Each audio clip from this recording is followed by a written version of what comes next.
alegría tenerle siempre en este espacio a través de la señal de OnePlus TV más color. Contamos con la presencia del presidente del Frente Popular. En la directiva nacional se encuentra al frente Nelson Erazo. Hace pocos días, del 9 de marzo del 2022, el Frente Popular, su directiva nacional, emitió un comunicado en el que dice así: el Frente Popular condena y rechaza la política represiva del gobierno nacional de Guillermo Lasso realizada el día de ayer, 8 de marzo, en contra de la movilización de los colectivos de mujeres, en defensa de sus derechos y en exigencia a que se aprueben sus legítimas demandas, señaló Nelson Erazo. Para el presidente del Frente Popular es evidente que el gobierno está desesperado por la falta de respaldo y por la caída precipitosa de su popularidad, como consecuencia de su política neoliberal, antipopular y antiobrera, afectando principalmente a los sectores más vulnerables, entre ellos al sector de las mujeres, quienes son víctimas de un Estado capitalista que ha descargado su crisis en las espaldas de la clase obrera y en gran medida de las mujeres trabajadoras, quienes son víctimas de los despidos, salarios de hambre, sobreexplotación laboral, acoso laboral. El dirigente del Frente Popular además señaló que en el caso de nuestras compañeras mujeres, también son víctimas de la violencia intrafamiliar, de femicidio e incluso de violencia sexual que ha ocasionado incluso embarazos producto de violación en las niñas y adolescentes como resultado de un sistema descompuesto. Finalmente, Nelson Erazo ratificó el respaldo de las distintas organizaciones del Frente Popular a la lucha justa de los colectivos de mujeres por sus derechos y reivindicaciones propias. Condenamos la actitud criminal del gobierno nacional liderados por el presidente Lasso y la ministra de Gobierno, Alexandra Vela, responsables directos de la represión brutal de la Policía Nacional el día de ayer contra la movilización de las mujeres por sus derechos. Esto lo ha anunciado Nelson Erazo Hidalgo, presidente nacional del Frente Popular, en un comunicado emitido en la ciudad de Quito el 9 de marzo del 2022. Para conversar sobre este tema, sobre los hechos que se dieron el 8 de marzo, Día Internacional de la Mujer en Quito, capital de la República, contamos con la presencia del presidente nacional del Frente Popular, Nelson Erazo. Bienvenido, Nelson. Coméntenos su apreciación sobre la actuación del gobierno en las marchas que se realizan anualmente por conmemorar el Día Internacional de la Mujer. Adelante. Muy buenos días, Anita. Muchas gracias por la invitación a su espacio. Primero, permítanme ratificar la solidaridad a nuestras compañeras mujeres, a nuestras compañeras trabajadoras que el día 8 de marzo, en horas de la noche, fueron agredidas por parte de la Policía Nacional, obviamente bajo la orden de la ministra de Gobierno y del presidente de la República. Una vez más, quien conduce el Ministerio de la Política descarga la ira, la furia del Estado en contra de quienes reclaman sus legítimos derechos, como es en este caso los colectivos de mujeres que demandan mejores condiciones de vida para este sector muy trascendente en el quehacer de la vida política, social y económica de nuestro país y en el mundo en general. Está claro que la desesperación del gobierno nacional ante la baja de su popularidad, ante el hecho de que más del 75% de ecuatorianos no creen en su palabra, ante el hecho de que sus políticas económicas, sus políticas laborales han golpeado fundamentalmente a la clase obrera y en particular al sector de las mujeres, quienes son víctimas permanentes de la persecución, de la sanción, del despido y también de los salarios de miseria. Yo ratifico esto porque en medio de la pandemia fue mucho más visible el hecho de que los principales afectados evidentemente fuimos la clase obrera y en particular las compañeras trabajadoras, tomando en cuenta que en sectores, por ejemplo, como las florícolas, las textileras, en sectores como la salud, educación, en donde son mayoritariamente el número de mujeres trabajadoras, ¿no es cierto?, quienes hacen presencia en estos sectores fueron las despedidas en nuestro país. Son estos sectores en donde se redujeron los salarios a pretexto de la ley humanitaria y conllevando a que ahora jefas de hogar, compañeras, madres de familia, cabezas de hogar, estén subsistiendo con cerca de $200 mensuales como consecuencia de la famosa ley de apoyo humanitario. Ante estas acciones es el hecho de que los colectivos de mujeres se movilizaron el día martes 8 de marzo y tuvieron como respuesta, insisto una vez más en esto, en la represión brutal del Estado, quien no ha tenido la fuerza para enfrentar a las mafias, para enfrentar a la delincuencia, y sin embargo lo que hacen es descargar toda su furia en los sectores que se movilizan para demandar que se cumplan con sus legítimas aspiraciones. Hemos tenido luchas por parte de mujeres a lo largo de la historia para que nos permitan tener los mismos derechos y obligaciones de nuestros congéneres. Recordemos que hace tiempo atrás las mujeres no teníamos permitido trabajar, no teníamos permitido estudiar, no teníamos permitido votar, y han sido gracias a estas luchas incesantes que hemos logrado que nos traten de igual manera. No que nos den nada extra por ser mujeres, sino que nos permitan tener los mismos derechos que nuestros congéneres, es decir, los hombres, para que de esa forma podamos demostrar la capacidad que la poseemos. De hecho, nos complementamos muy bien, y eso es algo que resaltar, y por eso se conmemora el 8 de marzo estas luchas por parte de nosotras, las mujeres. Pero sí hay que señalar, Nelson, ¿usted vio las fotos de cómo quedó el patrimonio histórico de la ciudad de Quito después de las marchas? Mire, siempre se nos ha señalado que el tema de las movilizaciones destruyen el patrimonio histórico de Quito. ¿Qué es más terrible? ¿El hecho de que se pinte una pared o el hecho que cientos y miles de mujeres sean despedidas de sus puestos de trabajo? ¿Qué es más terrible? ¿Qué es más violento?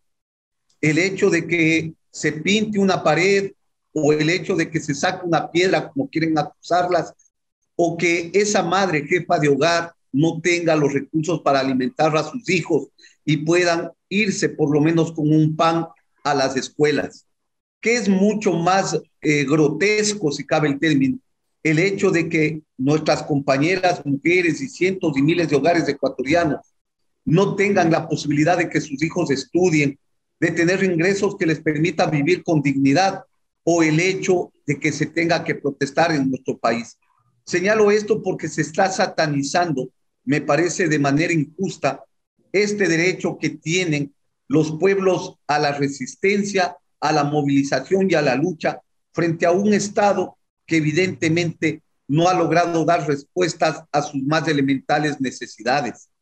Muchas de esas mujeres que estaban con sus hijos en brazos, muchas de esas mujeres que iban caminando con sus nietos también en las calles, muchas de esas mujeres que demandan justicia frente al hecho de que sus hijas han sido violentadas sus cuerpos, han sido abusadas sexualmente y obligadas a tener hijos a los 10, 12 o incluso a los 13 años, ¿no es cierto? Ese es un problema de la violencia desde el Estado, y un Estado que no representa las legítimas aspiraciones de los distintos sectores sociales, porque evidentemente no ha habido respuestas a esas necesidades, porque la crisis del sistema capitalista ya no da más. Una crisis que está en todo ámbito, económico, social, moral, ético. Entonces, ¿acaso no es falta de ética el hecho de establecer, por ejemplo, de que aquí son las violentas las mujeres porque han salido a manifestarse, cuando hay una violencia desde el Estado que le impide vivir con dignidad a esas mujeres, a esos hombres también, ¿no es cierto?, que buscan tener una mejor calidad de vida como lo establece la Constitución? Yo pienso que más allá de cómo quedó, entre comillas, del tema del centro histórico como consecuencia de la arremetida de la policía, que utilizó incluso, es decir, la caballería. Primero la policía, según usted, lo que nos está informando es que primero la policía agredió a las manifestantes, y ahí las manifestantes grafitearon las iglesias de nuestro centro histórico con la frase "Lazo violador".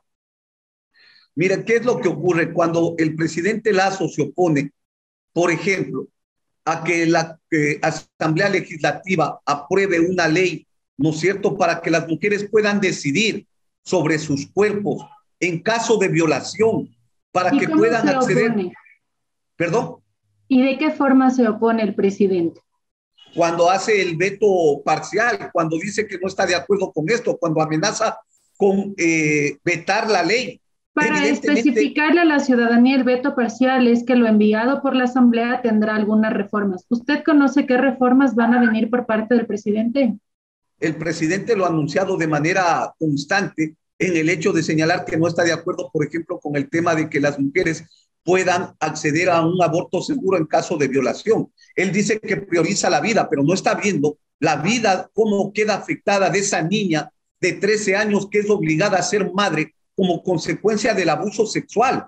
Evidentemente que tenemos que ver todo este tipo de cosas, ¿Cuál porque va a no ser estamos. el veto? ¿Cuál va a ser el cambio que va a hacer el presidente a lo El enviado desde la presidente lo que ha Asamblea? señalado es que no va a dar paso a ese articulado en donde se apruebe la posibilidad de que las mujeres que hayan sido afectadas, ¿no es cierto?, o embarazadas como consecuencia del abuso sexual, de una violación, puedan efectivamente acceder al tema de un aborto seguro.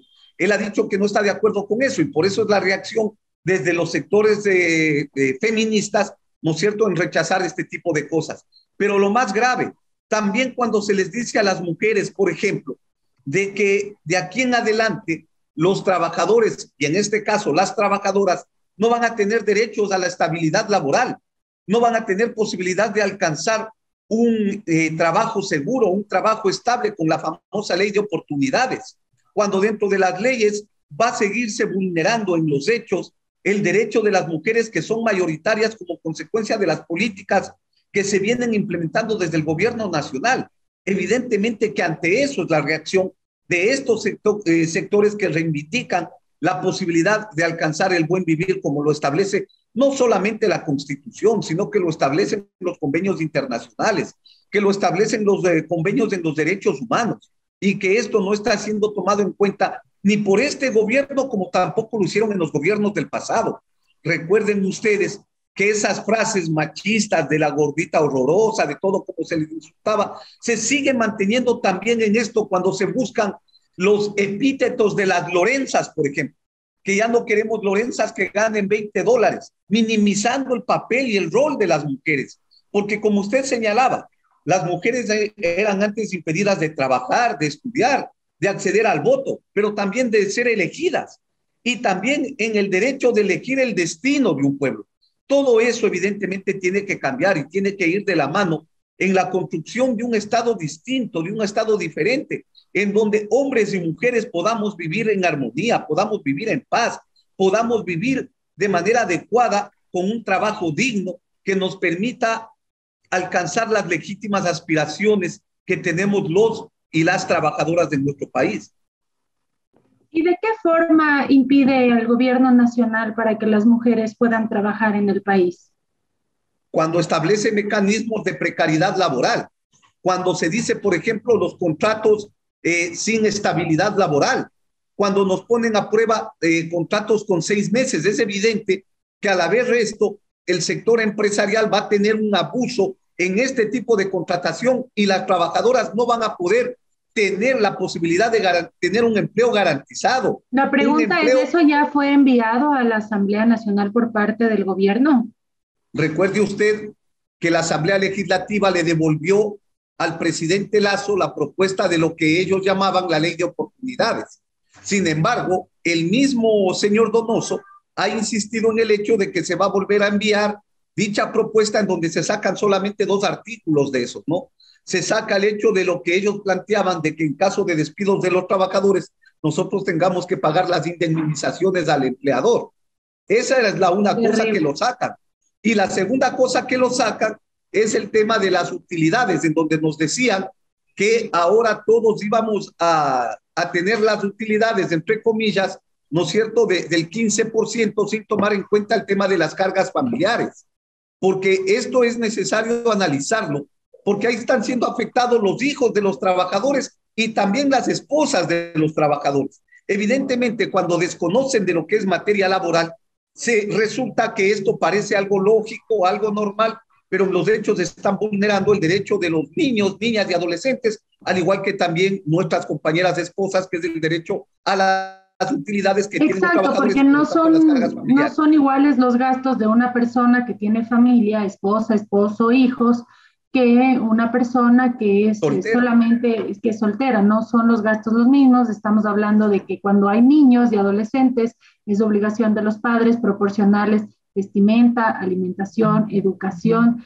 y todos esos valores evidentemente inflan el gasto familiar y que por lo tanto eso tiene que reflejarse en las utilidades, porque no sería justo o al menos equitativo que se pague lo mismo a una cabeza de hogar que tiene varias cargas familiares a una persona que es soltera y que además de soltera no tiene cargas familiares, porque independientemente de su estado civil puede ser que tenga cargas familiares y eso evidentemente hace que tenga mayores necesidades económicas. Además que la Constitución nos habla de que no se puede haber un retroceso en materia de derecho laboral. Los derechos de los trabajadores son irrenunciables, inalienables y no pueden retroceder. Todo lo que sea en que ganen derechos los trabajadores es constitucional. Caso contrario, el Ejecutivo puede enviar muchas cosas, pero la Asamblea Nacional tiene el trabajo de simplemente aprobar y permitir lo que exista en ampliación de derechos para los trabajadores.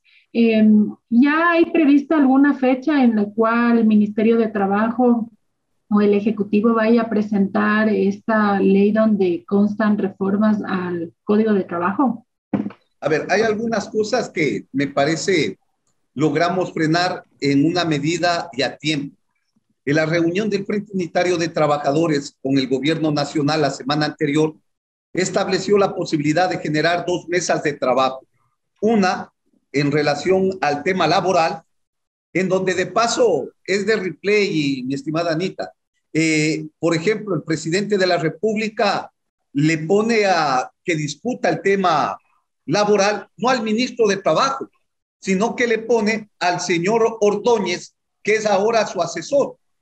Es decir, desconoce incluso quién debería estar encabezando esta comisión para discutir con los trabajadores. Por algo es del ministro de Trabajo, el señor Donoso. Me refiero a esto para que vean que no tiene rumbo el gobierno nacional. Segundo, la segunda comisión que se va a analizar es la Comisión de la Seguridad Social. Y aquí hay otro elemento en el cual se pretende vulnerar el derecho de las mujeres. Por ejemplo, cuando se pretende establecer de que se deben incrementar los años de edad para la jubilación, cuando se establece incrementar los años de servicio y al mismo tiempo se plantea disminuir la pensión jubilar cuando se habla, por ejemplo, de que ya no será el cálculo de los 5 mejores salarios, sino que ahora se va a calcular sobre los 10 mejores salarios. Es decir, es una reducción en la pensión jubilar. Es un retroceso en los derechos de los trabajadores. Son retrocesos inconstitucionales que no deben darse paso y los trabajadores que hemos pagado puntualmente nuestros aportes al IES no tenemos por qué pagar las consecuencias de que los gobiernos de turno hayan utilizado como caja chica al IES, hayan hecho propuestas populistas que hayan dejado en desequilibrio pues la economía del IES, que sí es pagada con la mano de obra, con el trabajo mensual de las personas que no reciben ese valor en su sueldo porque aportan para tener una jubilación y al menos tener la edad suficiente de poder disfrutarla. No nos van a jubilar cuando no tengamos la energía ni la vitalidad. Y eso, evidentemente, desde estos espacios, yo le agradezco a Nelson que lo haga, no tenemos que levantar la voz para que la ciudadanía sepa cuáles son los intereses que tienen pues, ciertas autoridades en reducir los derechos laborales, porque los trabajadores no tenemos por qué pagar los platos rotos de las decisiones populistas e irresponsables de gobiernos anteriores que desfalcaron al IES. Pero a la par de esto, Anita, hay cosas que nos preocupan mucho más y que es el hecho de las decisiones que se está tomando por parte del Estado para ir hacia las privatizaciones. Cuando se está entregando a la Asamblea Legislativa la famosa ley de inversiones, entre comillas, que no es otra cosa que entregar a manos privadas las empresas estatales. ¿Y por qué nuestra preocupación ahí? Porque si los trabajadores nos quedamos sin fuentes de trabajo, si seguimos con salarios de miseria y las empresas estatales pasan a ser administradas y manejadas por la empresa privada, se pierde el carácter social de estas empresas estatales. Y por lo tanto, lo que antes pagábamos una tarifa de luz, que por ponerle un caso, si era de $20, vamos a terminar pagando, ya privatizado esto, cerca de $30. Y con salarios de miseria, evidentemente que la calidad de vida van a ser mucho más complejas y peor en el caso de las mujeres jefas de hogar, en donde deben mantener a sus hijos, a sus familias. Esto es lo que no tiene en el contexto el gobierno nacional. Entonces, ante ese tipo de cosas, es evidentemente la reacción de los diversos sectores sociales. Y lo que nos preocupa adicionalmente a eso es lo que puede ocurrir también con el tema del precio de los combustibles. Hoy mismo la gasolina extra me parece que es la que está en $4, ¿no es cierto? Y que a partir del 12 de marzo va a subir a $4.20, de acuerdo a los precios internacionales. Pero hay un tema. Al no haber derogado el presidente de la República el decreto presidencial que establece que los combustibles deben estar a precios internacionales, ya nos están diciendo de que va a haber una crisis económica como consecuencia del conflicto entre Rusia y Ucrania, y por lo tanto la alternativa que van a adoptar nuevamente es volver a incrementar el precio del diésel y de la gasolina extra. Es decir, este tipo de cosas no podemos seguir tolerando, porque adicionalmente a eso se nos viene en los próximos días el tema de la discusión del incremento del precio de pasajes de acuerdo a lo que estableció el ministro de Transporte en el reglamento que ahora pueden manejar el tema de los transportistas. Es decir, la situación económica se va a agravar mucho más para los y las ecuatorianas de a pie, para los sectores más vulnerables, para los más pobres. Y por eso es evidentemente este tipo de acciones de nuestras compañeras del 8 de marzo, pero también las acciones que están por venir en los próximos días, en las cuales han convocado el Frente Unitario de Trabajadores, al igual que también el Frente Popular, que estamos convocando para las jornadas de movilización del 23 de marzo para detener la propuesta neoliberal de las privatizaciones y para demandar seguridad en nuestro país. No puede ser posible que sigamos nosotros con la incertidumbre de ver que si nuestros hijos salen, de pronto ya no regresan, o que si nosotros salimos a nuestros trabajos también no sabemos qué es lo que nos puede pasar, porque la delincuencia ha crecido de manera brutal y el Estado no tiene respuestas para resolver estos problemas. Ante estas cosas, es todas las jornadas que hoy estamos convocando desde los sectores sociales para detener toda esta ola, ¿no es cierto?, de violencia que está generada como consecuencia del crecimiento de las bandas delincuenciales y por otro lado para detener el tema de las privatizaciones que vienen persistiendo y con fuerza por parte del Estado. El costo de la gasolina definitivamente es algo que está afectando a la economía de todos los ciudadanos, porque si bien es cierto, al salario básico unificado le aumentaron $25, eso no compensa cuánto más estamos gastando en gasolina. Si bien es cierto, el valor de la gasolina en nuestro país no es de los más altos de la región, pero también los costos de vida en nuestro país sí son altos, porque hay muchos tributos que se tienen que pagar y que finalmente se trasladan al consumidor final. A las familias ecuatorianas no les sobra la plata. Muchas veces les falta el dinero. Y esa necesidad es la que tiene que combatir el gobierno nacional. El precio del petróleo va a subir. El presupuesto general del Estado enviado a la Asamblea Nacional contemplaba un valor ponderado del precio del barril del petróleo, pero ahora es mucho más generoso el precio del barril del petróleo. Va a haber un excedente de ese valor.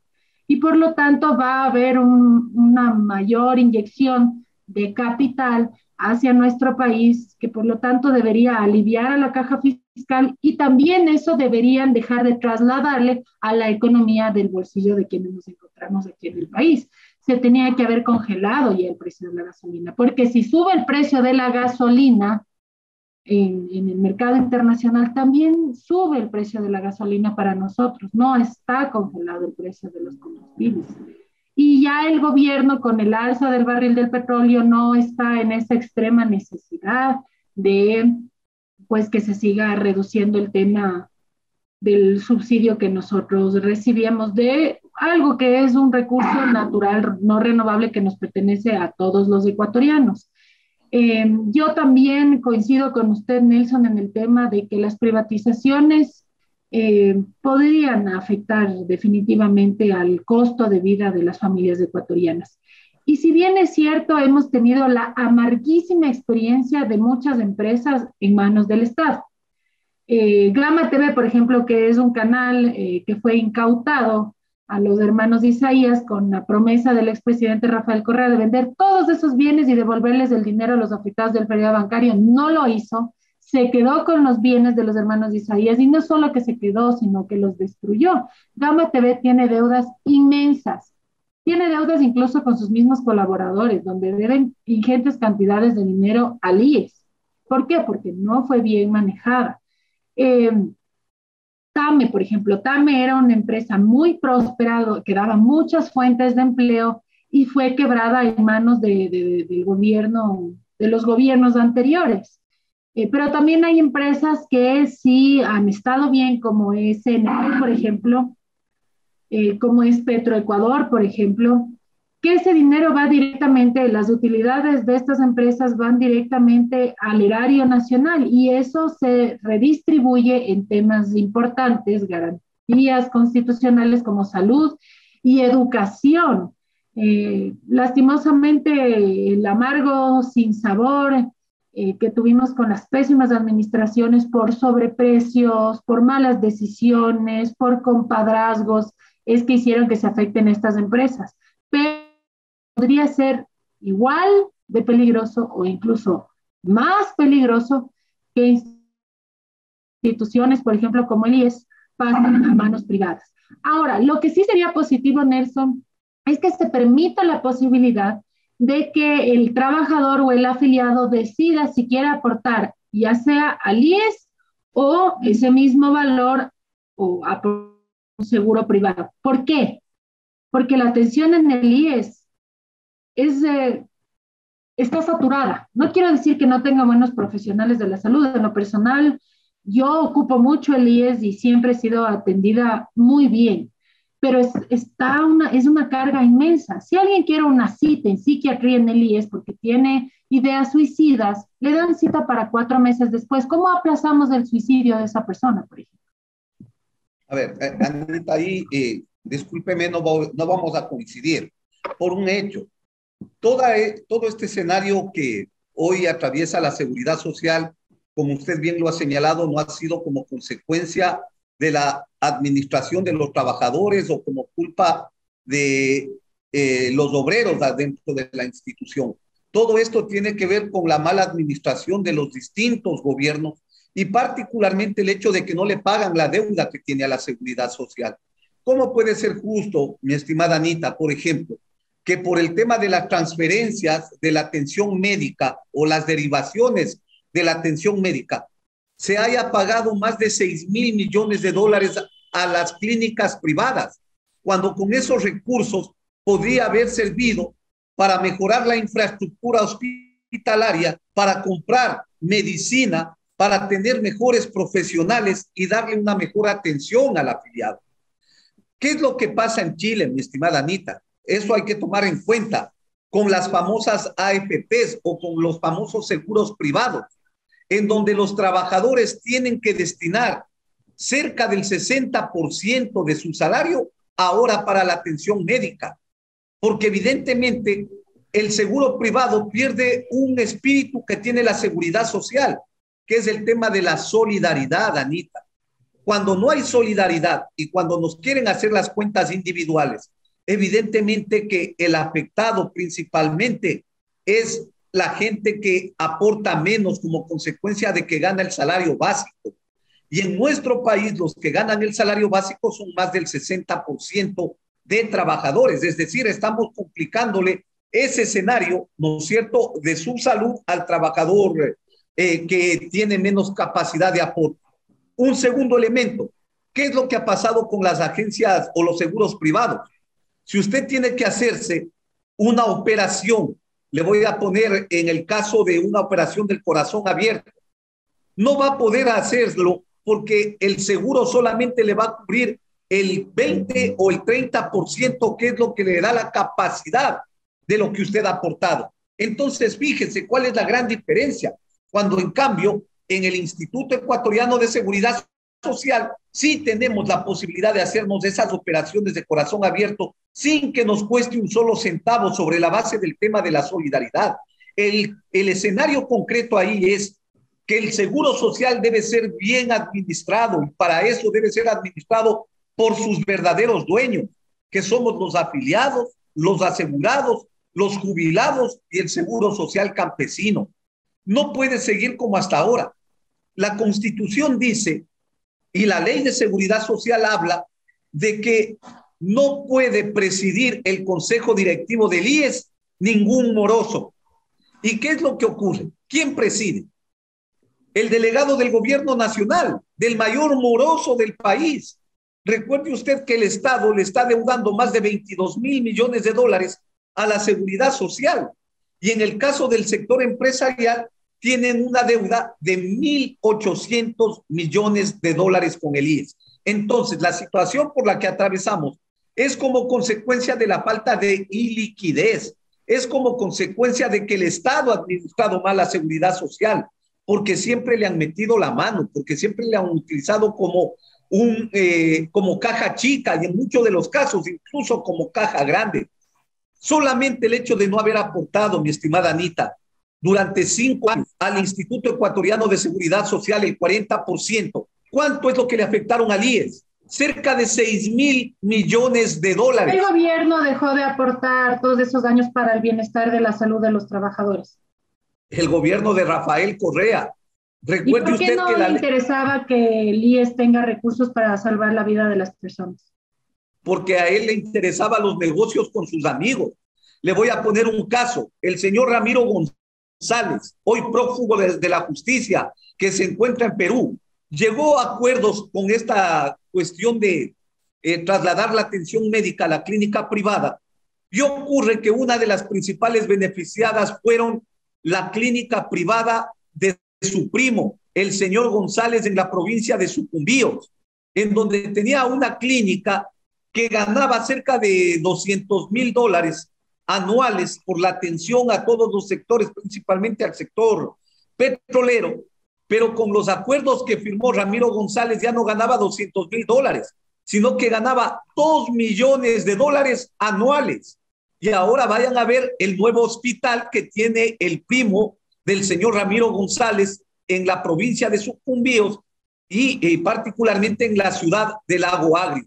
Pero esto que ocurrió así, ¿no es cierto?, ha ocurrido con un sinnúmero de empresas de la salud que hoy usted ve cómo se salvaron de la quiebra que estaban teniendo. Incluso los hospitales del Valle, en el caso de Quito, que también se encontraban en una situación económica bien compleja y ahora, en cambio, gozan de buena salud a costillas de los recursos de los afiliados, de los asegurados, porque a ellos nunca les interesó la vida, nunca les interesó el derecho de los dueños de la seguridad social, sino era cómo hacer los grandes negocios en favor de sus familias, de sus amigos. Y evidentemente hoy tenemos como consecuencia todo lo que estamos viviendo. Nelson, realmente termino compartiendo muchas de sus expresiones. Yo considero que el mayor respeto que debe haber es al ser humano, que la productividad es necesaria, la empresa, la industria es necesaria, pero como un mecanismo, una vía para tener trabajo y que ese trabajo le otorgue dignidad a lo que realmente es importante, que es la persona, el ser humano, para que no le falte nada. No es posible que haya gente muriéndose porque no tiene dinero. Que la vida realmente debe tener un precio en ese punto, porque no te van a operar si no pones una tarjeta de crédito. Y si tú te vas a un hospital, está colapsado. Y está colapsado porque no podemos tener mayor personal de salud, porque no hay una administración eficiente de los recursos públicos.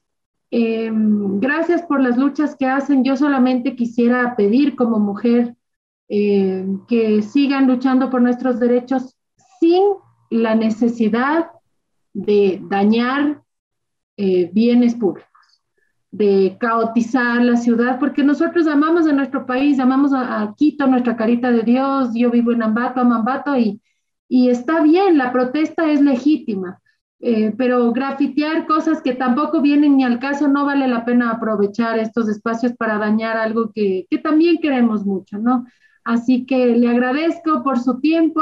Yo me despido por ahora. Gracias por habernos acompañado en esta entrevista muy, muy interesante, y le dejo a Nelson para que pueda despedirse de las personas que amablemente nos han dado su tiempo para escucharnos. Bueno, agradecerles a ustedes, más bien muy amables por la invitación. Siempre será un placer poder dar nuestras opiniones en relación a todo lo que estamos viviendo, y solamente una aclaración también alrededor de lo que en muchos de los casos ocurre. El tema de cómo los distintos gobiernos también han infiltrado a gente para deslegitimar la protesta social. Recuerden ustedes que en muchas de las acciones, el Frente Popular, el Frente Unitario de Trabajadores y la misma CONAIE, hemos sacado de las movilizaciones a los agentes que nos han querido infiltrar y que son los encargados de deslegitimar la protesta social con actos vandálicos. ¿Ya? Entonces, hay que tomar en cuenta también este tipo de cosas. Nuestro compromiso siempre será el de luchar por el bienestar de los y las ecuatorianas, de los y las trabajadoras, y estamos evidentemente en ese camino enrumbados para mejorar la calidad de vida en nuestro país. Es hora de que los más pobres podamos tener una mejor condición de vida. Es hora de que la vida se dignifique en el país, y para ello requerimos medidas y políticas de carácter social que garanticen el derecho a la educación, salud y el derecho al trabajo como parte de los derechos humanos de los pueblos del Ecuador y del mundo. Listo, muy muchísimas amables. Gracias, Nelson. Muchísimas gracias a todos ustedes. Un abrazo grande.